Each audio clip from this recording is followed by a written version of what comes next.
Hey, let's have a conversation. Times like these can bring out the best in us or the worst in us. I was in the grocery store the other day and I could see where people were really frustrated. And I have a lot of grace because I get it. I mean, it's frustrating these times we're living in. There was this lady that was near me as I was approaching the checkout aisle, and she put her hand out really hard and said, "You better make sure that you are 6 feet behind me." And I looked at her and I smiled. I said, "Hey, no problem. No problem. How are you doing today?" And she kind of looked back and said, "I'm just so frustrated with this situation that's going on. I mean, people are just getting on my nerves, and it just doesn't make sense that we have to stand." And she was just going on and on and on about all of the problems associated with this pandemic. And I thought to myself, wow, we really can make a choice about who we're going to be, who shows up, right? So I just said, "I'm just glad to be alive." And I walked around and got in my 6 foot away position because many of us are feeling the pressure. And at the same time, it's an opportunity to be who we really are. So, what kind of pressure are you experiencing? And what are you saying to yourself and to others? Are you under pressure? The pressure to perform without a system to support you?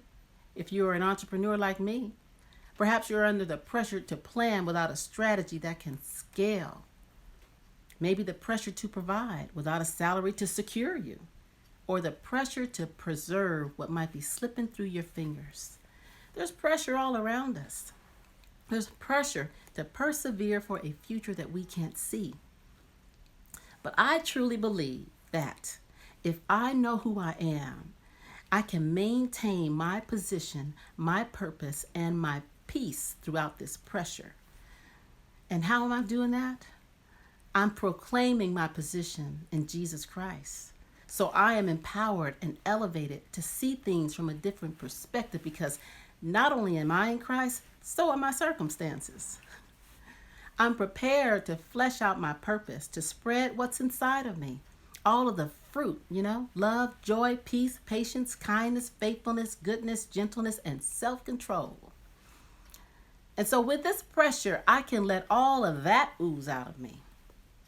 I'm practicing my peace by letting go and letting God do what only He can.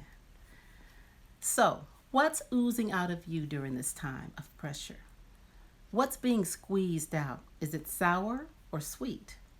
Does it reflect and mirror what bad news we're getting, all of the negativity, or does it reflect God's brilliance in you and through you? Does it reflect who you truly are? I believe it's all about knowing who we are and whose we are. So be encouraged, my friend. You are brilliant. You are beautiful, and you have a big, bold purpose for your life. Flesh that out. Many opportunities to do it right now, right here, in these times. I'm Lisa Neal.